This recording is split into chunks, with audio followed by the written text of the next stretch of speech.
하나님 말씀, 오늘 주신 말씀을 봉독하겠습니다. 사도행전 2장 37절에서 42절로 되어 있는데 36절부터 보겠습니다. 36절부터 42절까지 서두르지 마시고 저하고 말씀을 잘 보시면서 집중하시면서 천천히 또박또박 같이 읽겠습니다. 다 같이. 자, 시작. 그런즉 이스라엘 온 집은 확실히 알지니 너희가 십자가에 못 박은 이 예수를 하나님이 주와 그리스도가 되게 하셨느니라 하니라. 그들이 이 말을 듣고 마음에 찔려 베드로와 다른 사도들에게 물어 이르되 형제들아 우리가 어찌할꼬 하거늘. 베드로가 이르되 너희가 회개하여 각각 예수 그리스도의 이름으로 세례를 받고 죄 사함을 받으라. 그리하면 성령의 선물을 받으리니 이 약속은 너희와 너희 자녀와 모든 먼데 사람 곧 주 우리 하나님이 얼마든지 부르시는 자들에게 하신 것이라 하고 또 여러 말로 확증하며 권하여 이르되 너희가 이 패역한 세대에서 구원을 받으라 하니 그 말을 받은 사람들은 세례를 받으며 이날의 신도의 수가 3,000이나 더하더라. 그들이 사도의 가르침을 받아 서로 교제하고 떡을 떼며 오로지 기도하기를 힘쓰니라. 아멘. 사람이 그 입장이 돼보지 않으면 이해 못하는 게 참 많습니다. 그렇죠? 제가 어렸을 때 할머니 손에서 컸어요. 할머니, 할아버지 손에서 컸는데 할머니께서 가끔씩 이렇게 걸어오시다가 휴 하고 숨을 한숨처럼 내쉬시고 그럼 제가 이렇게 쳐다보면 가빠, 숨이 가빠 그러셔요. 근데 그때는 애들이니까 제가 뛰어도 안 가쁜데 곧 좀 걸어오셨다고 뭐가 숨이 차고 가쁘다고 그러실까 이해가 안 됐어요. 근데 이제 제가 할머니 연세를 따라오니까요 제가 가빠요. 이해가 되는 거예요.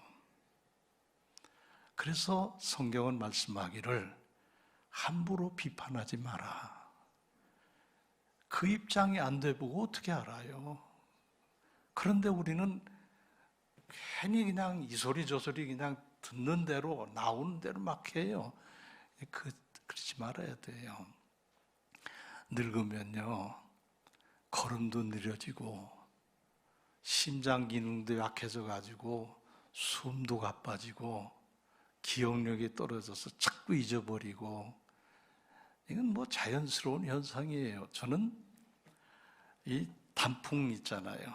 단풍 떨어진 거 볼 때마다 어째 너는 내 얼굴하고 그렇게 똑같으냐. 제가 그래요. 단풍 보면 시커먼 점들이 이렇게 있잖아요. 제 얼굴에 그런 점이 많아요.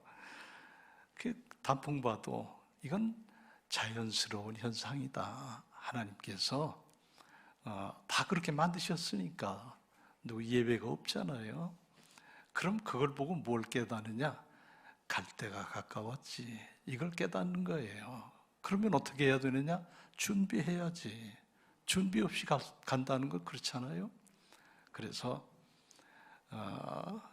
제가 여러분에게 천천히 또박또박 읽으십시다 한 이유가 거기 있는 거예요.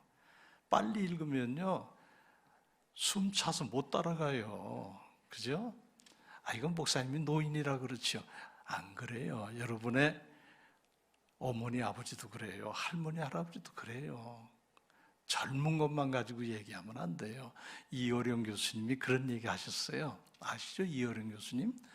그분이 젊은이들을 향해서 뭐라고 그러셨냐면, 너희들 늙어봤어? 나는 젊어 보기도 하고 늙어 보기도 했어. 이게 참 굉장히 찔리는 말이잖아요. 늙어보지 않았기 때문에 너희들이 나 이해한다는 게 쉽지 않은 거야. 그러나 이해해야 돼.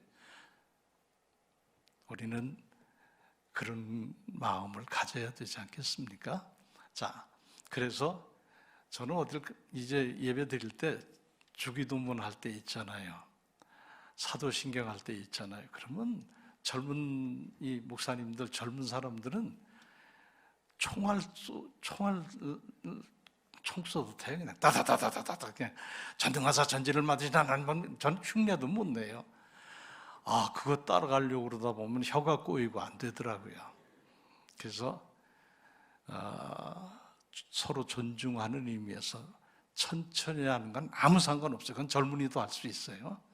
그러나 빠르게 막 하는 건 노인들은 못 따라가요. 그러니까 서로 존중하는 의미에서 그런 거 하나도 세밀하게 배려할 줄 아는 마음, 이게 중요하지 않겠어요? 우리 그런 마음으로 살아야 돼요. 자, 우리 한번 저를 따라서서 아버지 믿습니다. 아버지 의지합니다. 아버지 사랑합니다. 아멘. 우리 그 믿음으로 살아가십시다. 네. 지금 우리는 사순절을 지내고 있습니다. 사순절. 다시 말씀드리면 사순절이 뭐냐? 예수님 십자가 지고 돌아가시는 날, 그날 전으로 따져 올라가서 40일 전부터 주님을 생각하면서 보내는 특별한 절기예요. 그래서 이 사순절은 몸과 마음을 가다듬고 말씀 묵상과 기도를 통해서 주님의 우리 구원하시기 위해서 지신 십자가, 그 고난, 그 죽으심 생각하면서 우리가 경건하게 보내는 그런 절기다. 간단히 설명하면 그렇습니다. 지금은 그럼에도 불구하고 많이 그 사순절 본래의 정신에서 약화되어 있어요.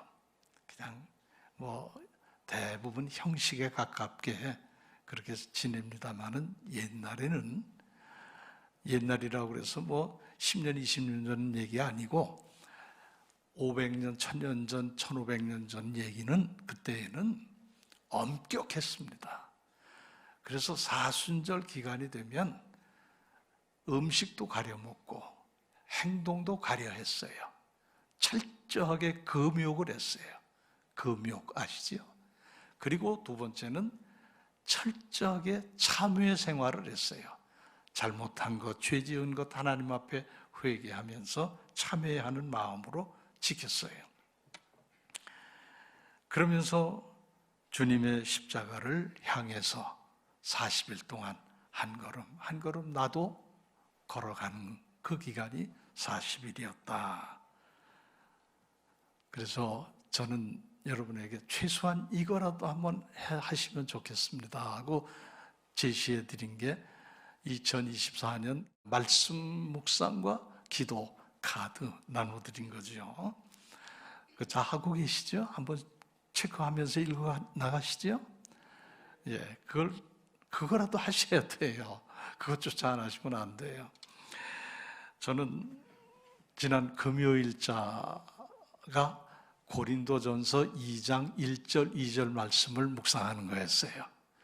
그리고 주제가 뭐냐면 중요치 않은 것에는 많이 알면서, 그러니까 다시 말하면 쓸데없는 것은 많이 알면서 정작 중요한 것은 모르고 있습니다. 이런 주제를 묵상을 했어요. 그래서 제가 가만히 눈 감고 묵상을 하니까 제가 안다는 건 다 쓰잘데없는 걸 많이 알고 있더라고요. 여러분, 정말 중요한 게 뭡니까? 정말 중요한 건 예수님밖에 더 있어요. 그죠? 근데 우리는 예수님은 별로 관심이 없고 무슨 누가 어떻더라 하고 정치인들은 이름 또 소속 또 한 말 이 가지고 꿰고 있잖아요, 우리가. 여러분 그렇지 않습니까? 조국이 어땠더라, 이재명이 어땠더라, 한동훈이 어땠더라, 이건 꿰고 있으면서 그건 몰라도 아무 상관없어요. 근데 그거는 꿰고 있으면서 정작 중요한 거, 예수님이 나를 십자가를 통해서 구원하셨다는 사실, 그리고 예수님께서 그렇게 구원해 주심으로 말미암아 내가 부활의 소망도 가지게 됐고 하늘나라에 천국을 가는 길을 걸어갈 수 있게 됐다는 거, 이건 얼마나 중요한 일인지 몰라요. 우리는 정말 중요한 거를 구분할 줄 알면 좋겠어요. 그죠? 정말 뭐가 중요한지. 쓸데없는 거에 우리가 매일 필요 없고 쓸데없는 거에 자꾸 우리가 말할 필요가 없는 거지요. 주님밖에는 없습니다, 우리에게는. 그래서 제가 그 말씀을 묵상하면서 정말 중요한 게 뭔가 그랬더니 고린도전서 2장 2절이더라고요. 바로 거기 있는 말씀이더라고요. 그 말씀이 뭐냐? 예수 그리스도 그리고 그분이 십자가에 못 박혀 죽으시며 나를 구원하셨다는 그 사실, 그 한 가지가 가장 중요하다는 거예요. 그래서 제가 그 말씀을 묵상하고 붙잡고 제가 손을 모았어요. 그리고 제 의자에 앉아서 기도했어요. 주님의 그 십자가를 생각하며 그 나를 구원하신 십자가의 주님을 기억하면서 생각하면서 기도했어요. 제 앞에 그 기도하는 제 이 눈앞에, 눈 감고 있는 눈앞에 못 박히신 주님의 손이 보이는 거예요. 그 기도하는데 그 주님의 손이 보이면서 그 못이 박히고 피가 흐르고 얼마나 고통스러우셨겠어요.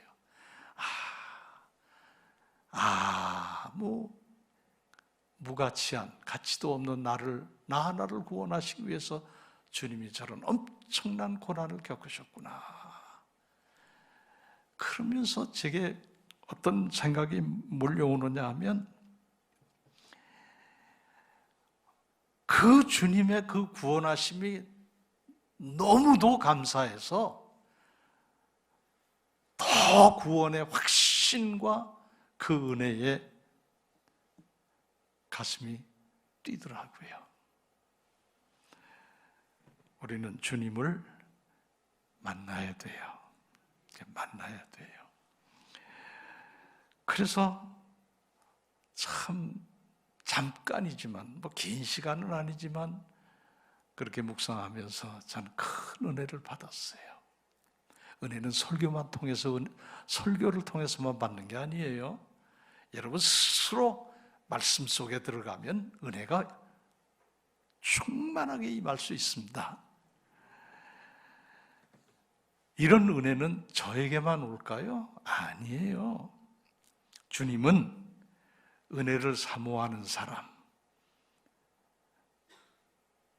은혜에 갈급한 사람 누구에게나 주님은 은혜를 부어 주십니다.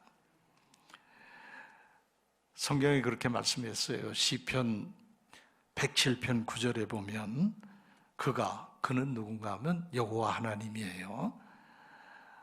여호와 하나님께서 사모하는 영혼에게 만족함을 주시며, 어떤 영혼에게? 사모하는 영혼에게 만족함을 주시며 줄인 영혼에게 좋은 것으로 채워 주심이로다 말씀했어요. 아멘. 우리가 은혜를 받지 못하는 게 무슨 이유입니까? 무슨 까닭입니까? 사모하지 않아서 그렇다는 거잖아요. 우리가 은혜를 받지 못하는 까닭이 뭡니까? 갈급하지 않아서 그렇잖아요. 사모하지도 않고 갈급해하지도 않는데 어디서 은혜가 옵니까? 하나님은 사모하는 사람, 갈급한 사람에게 은혜를 주십니다. 시편 81편 10절에 보면 나는 너를 애굽 땅에서 인도하여 낸 여호와 네 하나님이니라. 네 입을 넓게 열라. 내가 채우리라. 아멘. 입을 넓게 열면 그건 내가 하는 일이에요. 그러면 채우리라. 누가 채워요? 하나님이 채우시는 거예요. 입 딱 다물고 있으면 채워지겠어요? 안 채워지겠어요? 말씀의 의미가 그거예요. 내 입을 이렇게 마지못해 이만큼 열지 말고 넓게 열라. 그러면 내가 채운다. 하나님이 채우신다 그랬어요.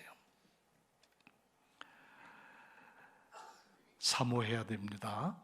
갈급해야 됩니다. 한번 따라서 해보시죠. 은혜는 사모하는 자가 받는다. 은혜는 갈급한 자가 받는다. 아멘. 이 사순절에 나를 구원하신 예수님 바라보셔야 됩니다. 바라보는데 그치지 말고 예수님을 만나셔야 됩니다. 모든 성경 잘 보세요. 모든 역사는 만남에서 이루어졌어요. 예수님께서 여리고성에 들어가셨을 때 예수님을 만나기 위해서 삭개오가 어떻게 했습니까? 뽕나무 위로 기어 올라갔어요. 그건 세무서장이라는 사회적 지위도 있는 사람이에요. 근데 뽕나무 위로 올라갔다고요. 체면 불구하고. 왜? 목적은 하나. 내 예수님 만나야 되겠다. 예수님 봐야 되겠다. 그가 올라간 건 왜 올라갔냐면 키도 작은 데다 사람이 너무 많아서 볼 수가 없어. 다 사람 등이 가려가지고. 그러니까 나무 위로 올라가서 예수님만 봤어요. 그때 예수님께서 삭개오를 바라보시면서 내려와라. 내가 오늘 네 집에 머물겠다. 그게 만남이에요. 그래서 삭개오는 구원함을 받고 죄사함을 받고 주님으로부터 큰 기쁨의 은혜를 받았어요. 그물질을 하던 베드로가 찾아오신 예수님을 만났잖아요. 그래서 사도가 됐잖아요. 만남이 있어야 돼요. 만남이.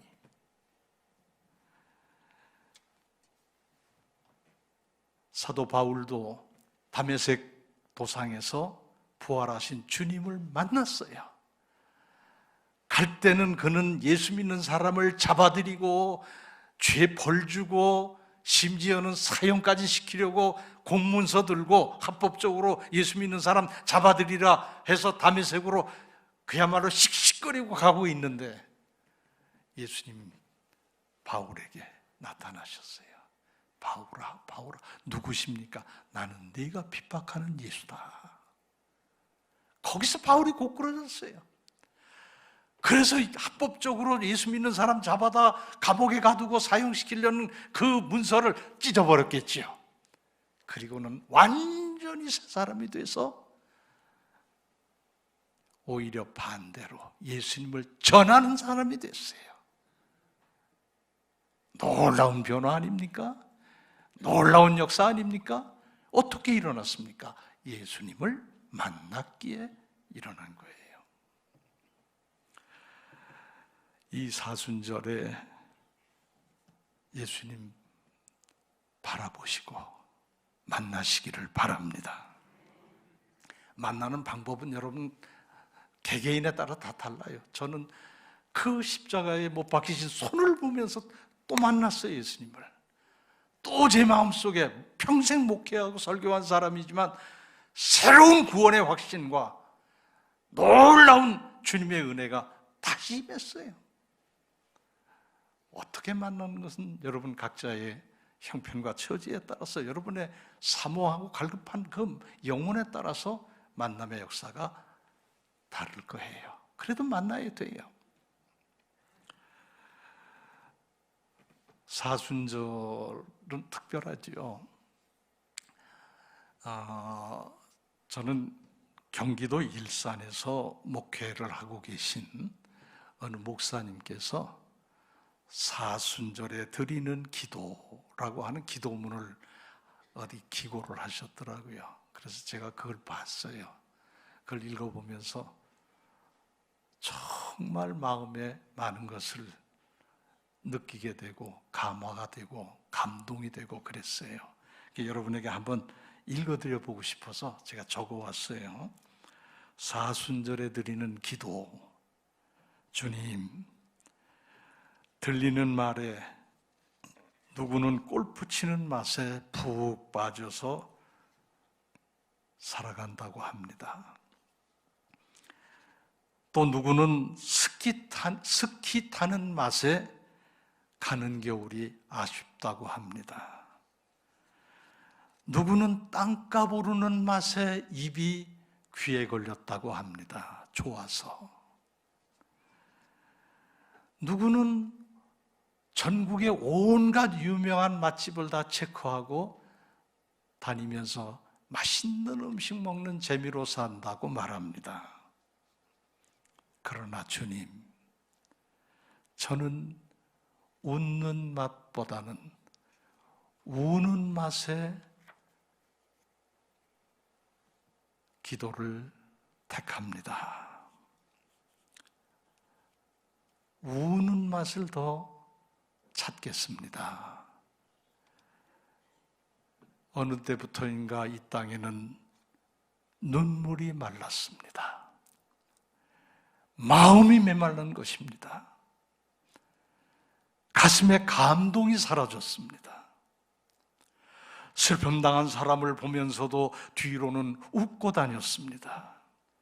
고통당하는 이웃을 보면서도 손을 펼 줄 모르는 메마른 삶을 살아가고 있습니다. 그래서 먼저 구하오니 저부터 제 눈에 눈물이 흐르게 하여 주시옵소서. 눈물 흘리며 기도할 수 있는 따뜻한 마음을 제게 먼저 주시옵소서. 내 죄를 돌아보면서 울게 하시고 주님의 은혜 받은 주님의 은혜를 생각하면서 너무도 감사해서 눈물 흘리게 하시고 이웃의 고통과 슬픔에 마음이 아파서 울게 해 주시옵소서. 그 기도에 그래요. 그랬더니 응답이 빨리 왔다는 거예요. 그러면서 고요히 주님께 마음들여 기도하는 중에 억압받고 굶주리고 시달리고 있는 북한 주민들을 위해서 기도할 때 눈물이 흘러내렸습니다. 13억 명의 인구의 절대 다수가 하나님을 알지 못하고 오히려 기독교를 핍박하는 중국을 생각할 때 눈물이 흘렀습니다. 우상 앞에 절하며 귀신들에게 공물을 바치는 어리석고 허망한 일본을 생각할 때 눈물이 났습니다. 아프리카에 굶주리는 아이들, 우크라이나 전쟁에서 우크라이나든 러시아든 그 죄 없는 젊은이들이 영문도 모르고 전쟁에 나가서 팔다리 잘려나가고 목숨을 잃는 것을 보면서 눈물이 하염없이 흘렀습니다.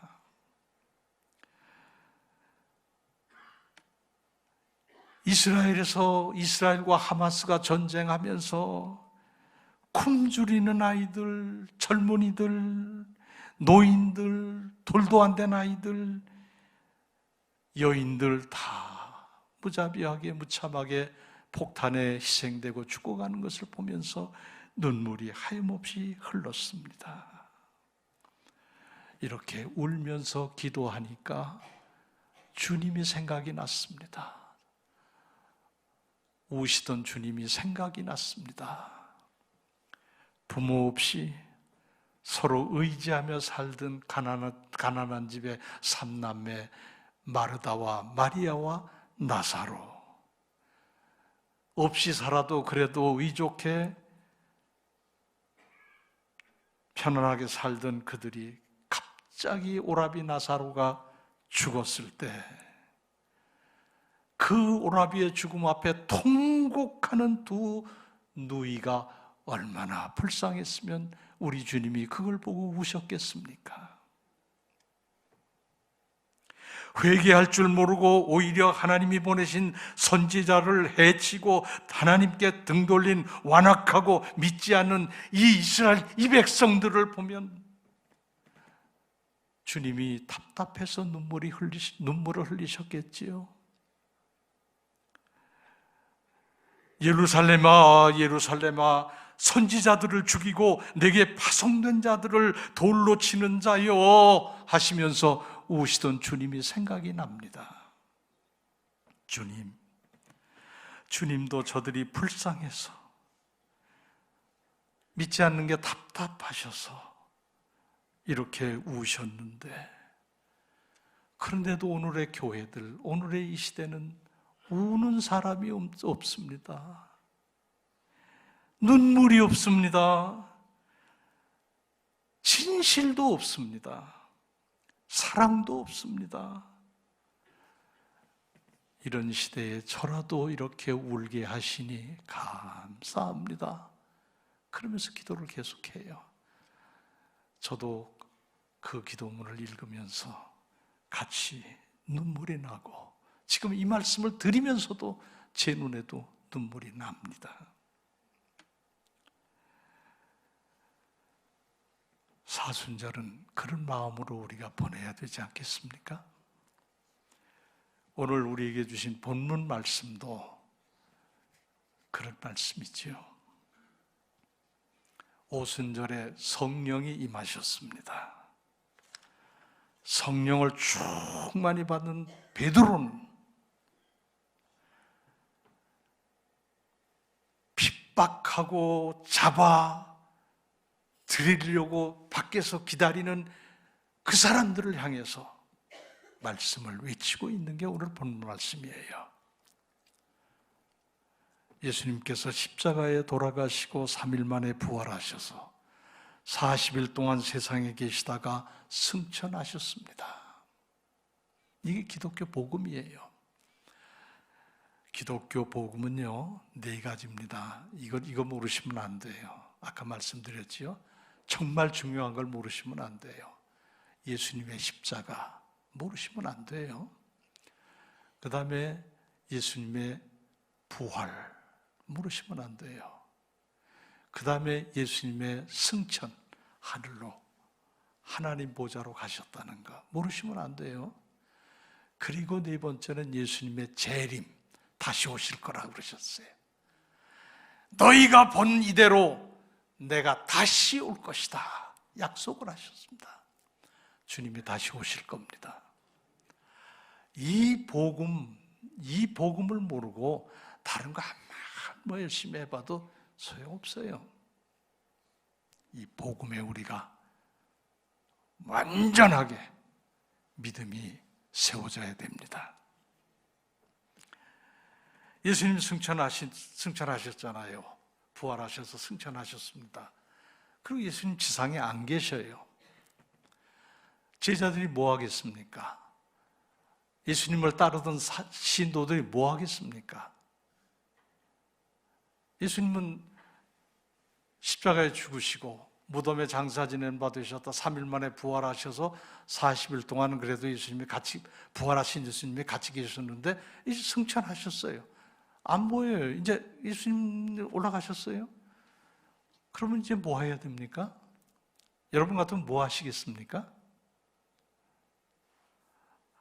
제가 대답을 듣고 싶네요. 뭐 하시겠습니까? 예수님 승천하셨는데 이제 뭐 하시겠습니까? 네? 제가 귀가 어두워가지고 잘 안 들려요. 기도하신다고 그랬지요?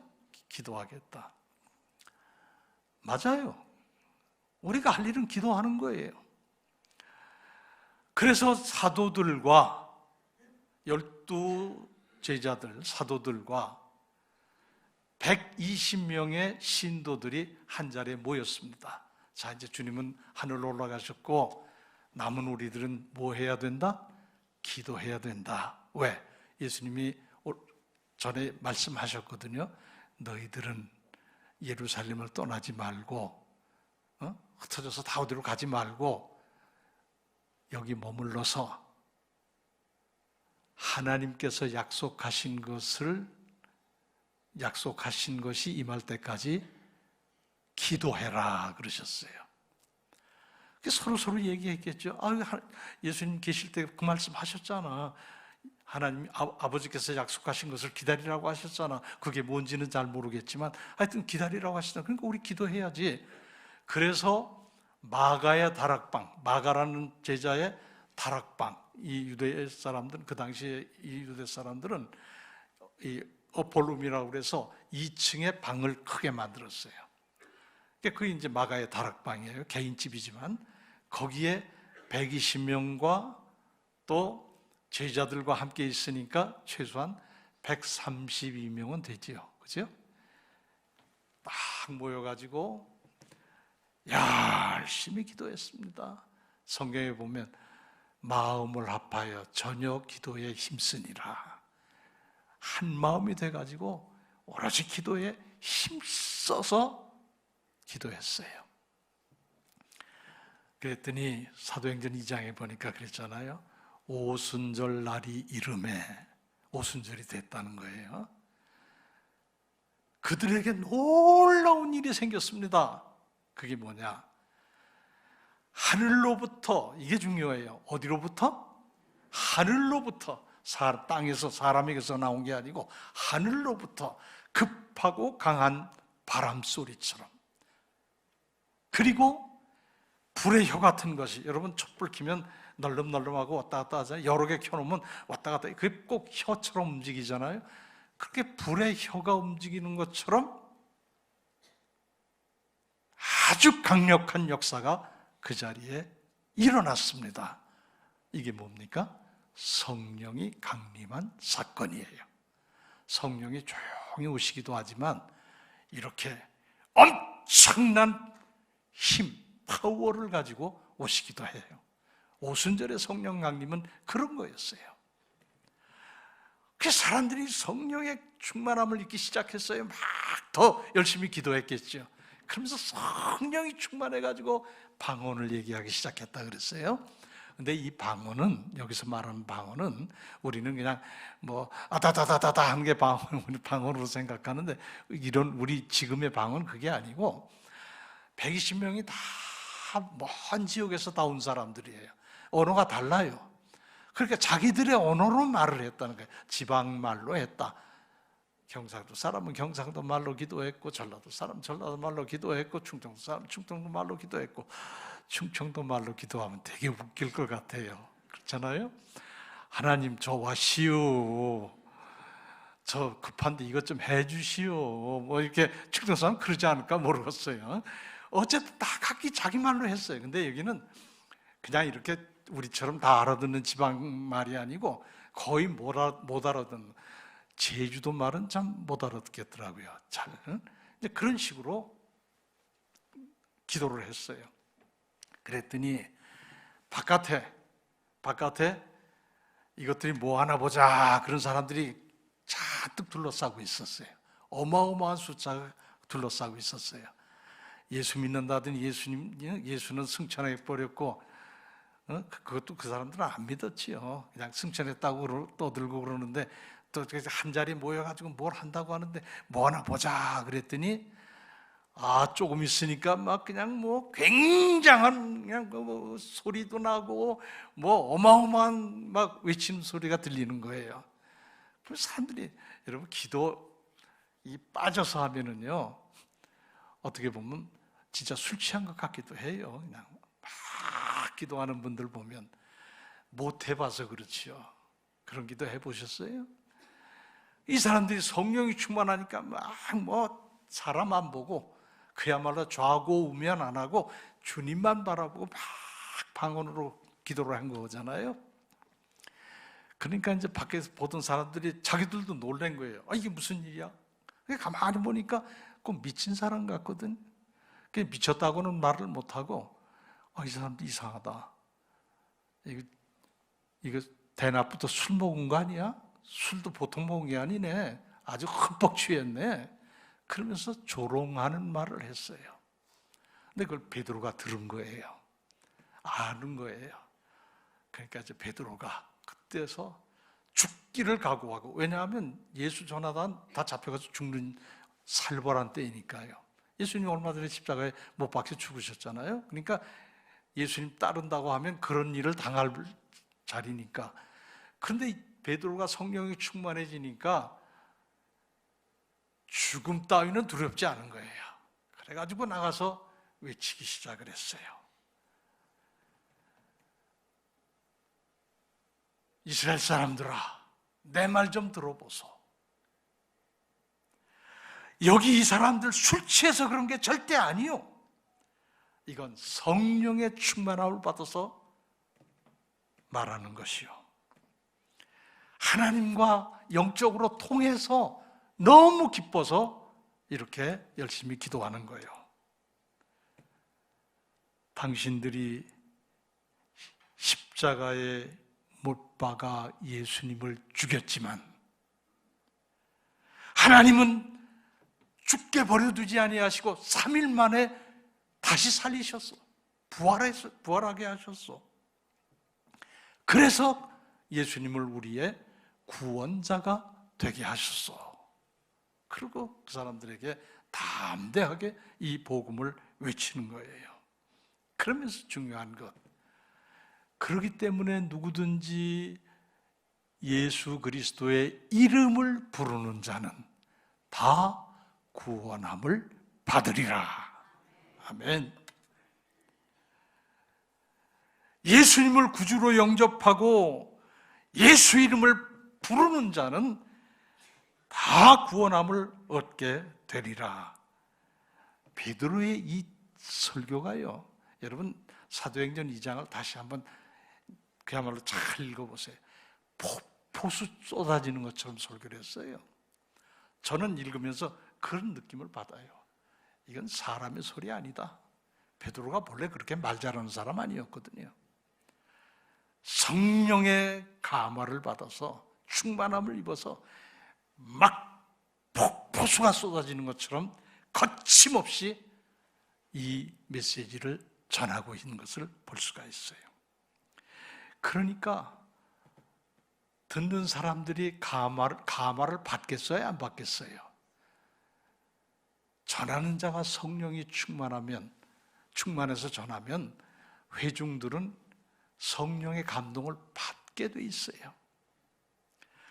이 사람들이 이것들 뭐 하나 보자 하고 왔던 사람들이 베드로의 설교를 들으면서 감동을 아주 강하게 받았어요. 그래서 이렇게 말합니다. 베드로 사도님, 그리고 여러 사도님들, 우리가 어떻게 해야 되겠습니까? 그렇다면 베드로 사도님의 말씀대로 십자가에 못 박혀 예수님을 못 박아 죽인 건 너희들이라고 하셨는데, 저희가 그랬다면 저희가 어떻게 해야 구원을 받겠습니까? 묻는 거예요. 그게 형제들아 우리가 어찌할꼬 하는 말씀이에요. 그렇게 물을 때 베드로 사도가 다시 답변합니다. 걱정들 하지 마십시오. 여러분이 진심으로 회개하고 예수 그리스도의 이름으로 세례를 받으면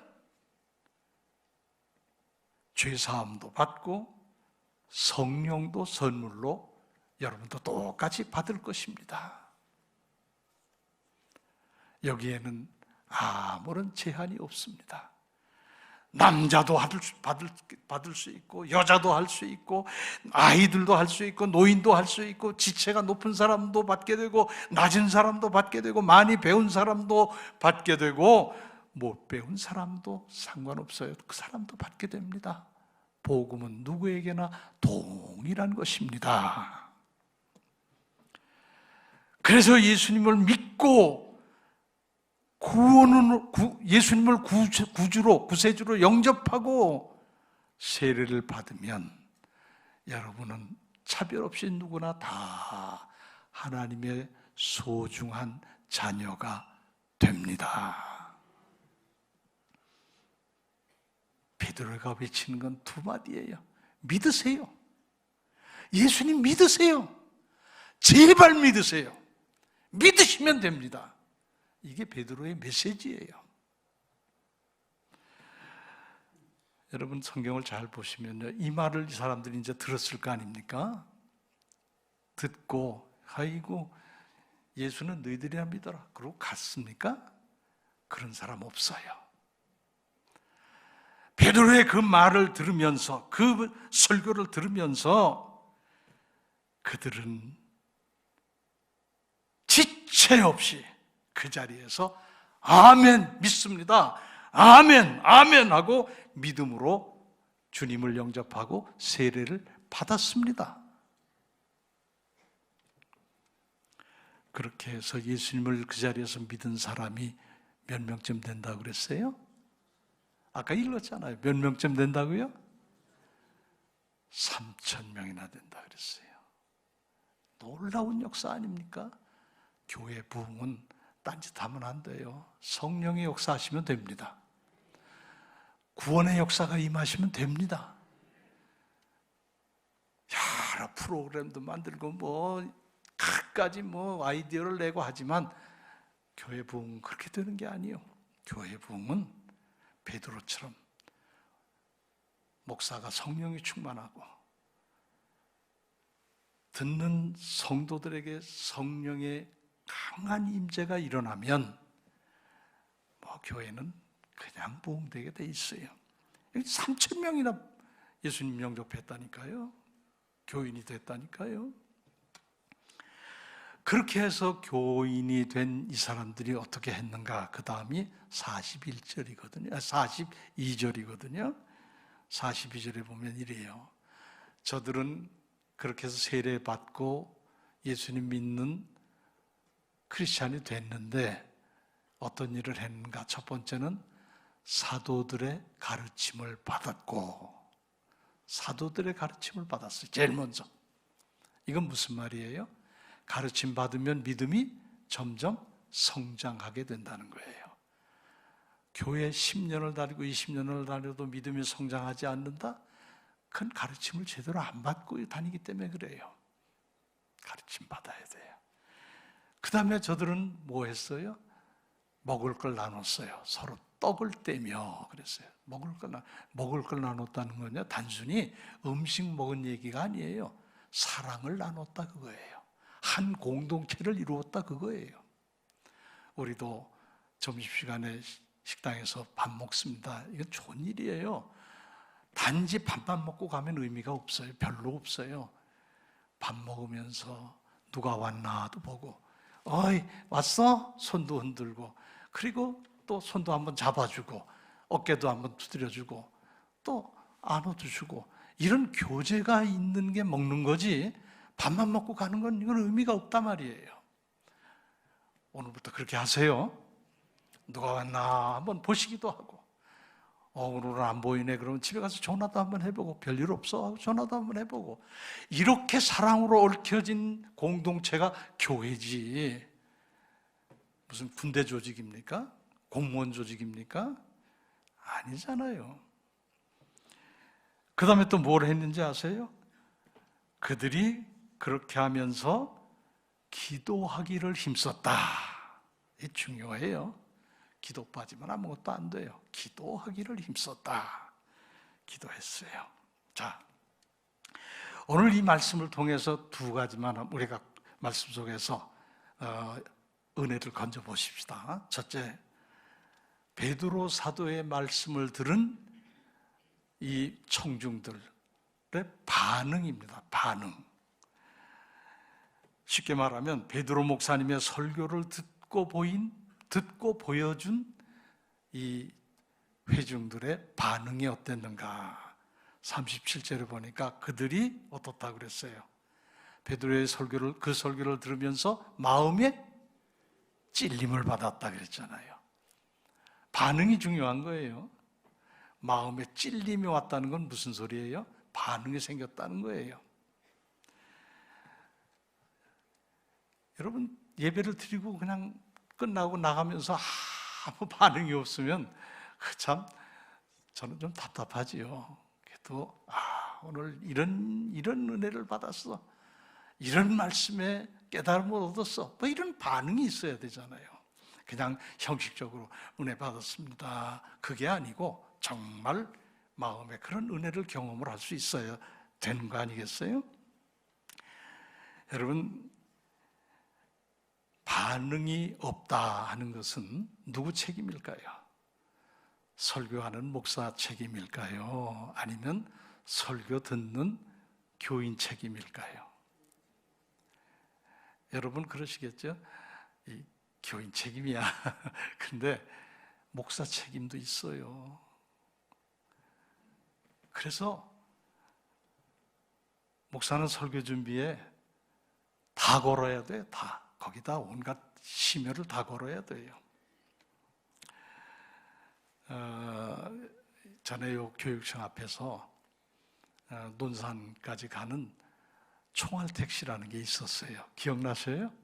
그 총알택시가 다녔어요. 그 여기서 타면 논산까지 10분이면 간대요. 얼마나 빨리 다니면 10분에 가겠어요? 이제 좀 과장한 거지요. 그런 정도로 빨리 달린다는 얘기잖아요. 그걸 일컬어서 총알택시라고 해서 총알처럼 빨리 간다. 그래가지고 근데 그 총알택시 하던 기사 한 사람이 하나님 앞에 갔어요. 그런데 공교롭게도 목사님 한 분도 갔어요. 그 둘이 하나님 앞에 섰어요. 한 사람은 총알택시 기사 한 사람이고 하나는 목사 한 사람이고 이렇게 해서 두 사람이 하나님 앞에 섰는데 하나님께서 총알택시 기사에게만 유독 잘해주시는 거예요. 칭찬하고 수고했다 그러고 총알택시 기사한테 그리고 이 목사님은 쳐다도 안 보는 거예요. 그러니까 이제 이 목사님이 좀 마음이 상했겠지요. 그죠? 그래서 이 목사님이 마음이 상할 대로 상해가지고 하나님께 여쭤봤대요. 하나님, 아무리 그래도 그렇지 저는 평생 목사로 살았습니다. 평생 설교하고 살았습니다. 그러다 그렇게 목회하다 온 사람인데 저한테는 눈길 하나도 제대로 안 주시고 어떻게 저렇게 총알택시만 총알처럼 택시 모르는 총알택시 기사한테만 그렇게 관심을 가지고 칭찬하십니까? 그리고 불만 섞인 얘기를 물었어요. 그랬더니 하나님이 이렇게 말씀하시더래요. 목사야, 너는 맨날 설교 시간마다 교인 재웠잖아. 교인 자기 했잖아. 그런데 이 총알택시 기사 이 친구는, 이 사람은 자던 사람도 깨게 했잖아. 안 믿는 사람도 기도하게 했잖아. 너무 빨리 달리니까 그냥 안 믿는 사람도 아이고 하나님 살려주세요. 저 무사히 가게 해주세요. 기도하게 했잖아. 너하고 그런 차이야 그러더래요. 웃자고 하는 말이지요. 근데 목사도 책임 있어요. 교인 졸게 만들면 하나님 앞에 죄송하지요. 그죠? 총알택시가 잘했다는 건 절대 아니지만 목사도 교인들이 정신 차리고 말씀 듣고 기도하도록 이끌어 가야지 졸게 만들고 하나님 앞에 가면 좀 그럴 것 같아요. 제 생각에도. 여기 베드로 목사님은 성령이 충만해서 혼신의 힘을 다해서 설교를 한 거예요. 그러면서 듣는 청중들도 남에게 하는 소리도 듣지 아니하고 모두 각자 자기에게 하는 소리로 들었어요. 이게 중요한 겁니다. 설교는 전체에다 하지만 말씀이 닿는 곳은 다 각자 여러분의 심령이에요. 다 한 사람 한 사람의 심령이고 여기서 하는 건 전체를 하지만 그렇게 다가가는 거예요. 이 사람들이 각자 자기에게 주시는 말씀으로 받은 거예요. 그래서 이들이 어떤 반응을 보였습니까? 우리가 어떻게 해야 되겠습니까? 이런 반응을 보인 거예요. 어찌할꼬는 우리 번역이 그냥 우리 옛날식 번역이지만 이걸 풀어서 이 원문대로 번역을 하면 베드로 사도님, 그러니 우리가 어떻게 하면 되겠습니까? 하고 묻는 거예요. 질문이요, 질문. 어떻게 해야 우리가 구원받을 길을 찾을 수 있겠습니까? 어떻게 해야 우리가 믿는 길을 찾아갈 수 있겠습니까? 믿음의 길, 신앙의 길을 묻고 있는 거예요. 그래서 두 번째는 질문을 생각해 보는 거예요. 아까는 반응이고 두 번째는 질문이에요. 사람은 질문하는 존재입니다. 그거 아세요? 질문할 때 사람 되는 거예요. 질문해 봐야 길을 잘 찾아갈 수 있어요. 옛날에 내비게이션이 없을 때, 지금은 다 내비게이션 틀어놓고 대부분 찾아가지만 옛날에 내비게이션이 없을 때에는 그냥 주소만 갖고 찾아갔어요. 약도만 가지고 찾아갔어요. 찾는 거 쉽지 않아요. 그게 이제 우리 교회에 이제 초상이 났어요. 자녀는 우리 교회를 다니는데 저 시골에 부모님이 사시다가 돌아가셨어요. 근데 아주 시골이라 꼬불꼬불 마을길을 가야 돼요. 찾기 쉽지 않아요. 그래서 이제 멀면 일찍 출발해도 오후에 다니는 경우도 있고 그래요. 그 가다 길을 잘 모르니까 몇 번을 내려서 물어봐요. 그 동네 사람들한테도 묻고 물어요. 여기 가려면 어디로 가야 됩니까? 한 서너 번 물어야 겨우 찾아가고 그랬어요, 상가를. 아이고, 제가 고흥을 한번 간 적이 있는데 찾기 힘들더라고요. 근데 거기는 신기하게도 80살 되신 우리로 말하면 어른이 막내예요, 막내 아들이에요. 부모님이 살아계셔요. 100몇 살 이렇게 살아계세요. 장수하는 마을인데 찾기가 참 쉽지 않더라고요. 어쨌든 물어서 그래도 찾아가잖아요. 안 물으면 못 찾는 거예요. 안 물으면. 여러분, 이 땅에서 길을 하나 찾는 것도 물어가야 되는데 하물며 하나님 나라 천국 가는 길을 안 물어보고 갈 수 있겠어요? 여러분 다 아세요? 그 길을 다 알고 계시냐고요.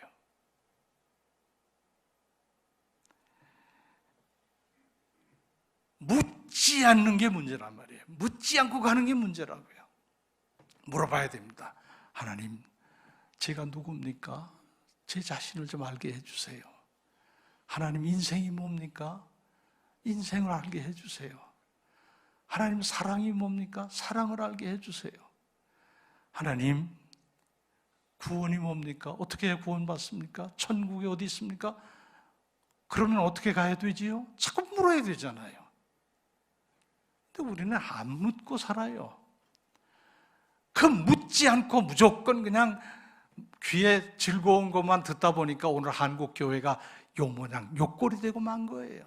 교회가 엉망이잖아요. 믿음의 길을 가기 위해서 제가 어떻게 해야 되겠습니까? 끊임없이 물어야 돼요. 본래 하나님이 사람을 만드실 때 질문하는 인간으로 만드셨어요. 그래서 그걸 호모 코렌스라고 그러거든요. 호모 인간, 코렌스 질문하는 인간이란 말이에요. 그게 인간의 특징 중에 하나입니다. 인간만이 선택받은 특징이에요. 보세요. 집에 여러분 애완견 기르시지요? 이쁘지요? 예, 아주 이뻐요. 어떤 사람은 껌뻑해요. 그냥 자기 집 개한테. 근데 개가 한 번이라도 저 사람 엄마 저 똥 어디다 싸요? 물어본 적 있어요? 개는 물어볼 줄 몰라요. 그냥 지가 가서 하고 싶은 대로 하는 거지. 개만 그래요? 모든 짐승이 다 그래요.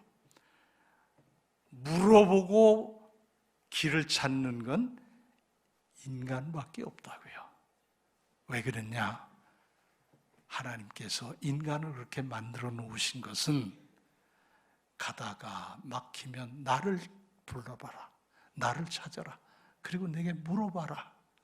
그래서 만드신 거예요. 가다가 길을 모르겠으면 눈을 들어 하나님을 보고 하나님께 여쭤보는 거예요. 하나님, 이 길이 맞습니까? 제가 가야 할 길입니까? 이렇게 가는 게 맞습니까? 물어봐야 된단 말이에요. 호모코렌스, 질문하는 인간 돼야 돼요. 근데 현대인들은 다 스스로 똑똑이가 돼가지고 똑똑하다고 생각해서 묻는 걸 굉장히 자존심 상해 하더라고요. 그러면 안 돼요. 이 세상이 지금 어떻게 돌아가고 있는가 아세요? 정말 물어봐야 될 분은 하나님이고, 물어봐야 될 일은 인생이고, 또 생명이고, 구원이고, 천국이고, 이런 영적인 건데, 우리는 끼껏 물어본다는 게 AI한테 물어봐요. 나 사업이가 잘 되게 될까? 계산 좀 해줘. AI한테 물어본다. 인공지능 인간한테 물어본다고요. 그러고는 대답이 대단해, 굉장해, 이러고 또 얘기하고. 저는 그건 뭔지 모르겠어요. 챗 GPT라는 게 있대요. 그건 뭐예요? 전 그게 뭔지 모르겠어요. 챗 GPT. 챗은 한글로 쓰고 영어로 GPT. 저도 이제 공부를 좀 해봐야 될 것 같은데요. 거기다 물어보는 거예요. 기계한테 인간이 물어본다고요. 하나님한테 물어봐야 되는 걸 기계한테 물어보고 있다고요. 이건 저는 이렇게 생각합니다. 인간이 이제 하다 별짓 다 한다. 기계한테 물어보고 있으니 인간이기를 포기하고 있는 거다. 인간이 인간됨을 포기해가는 과정이라고 봐요, 저는. 이게 망할 짓 아닙니까? 주님이 오셔야 돼요. 우리는 하나님께 여쭤보고 또 영적으로 어떻게 사는 게 인간다운 삶인지도 물어봐야 돼요. 베드로는 그 질문에 답을 했습니다. 예수님을, 너희가 십자가에 못 박아 죽였던 예수님을 믿어라. 예수의 이름을 통해서 구원받아라. 그게 천국 가는 길이다. 그 길을 알려주었어요. 사랑하는 여러분, 우린 말씀 듣고 찔림 받으십시다.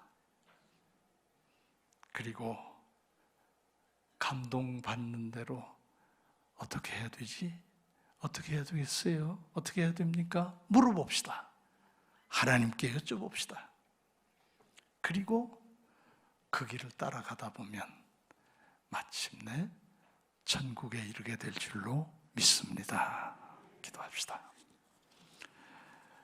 아버지 하나님, 감사합니다. 말씀 주셨사오니 이 말씀 잘 기억하고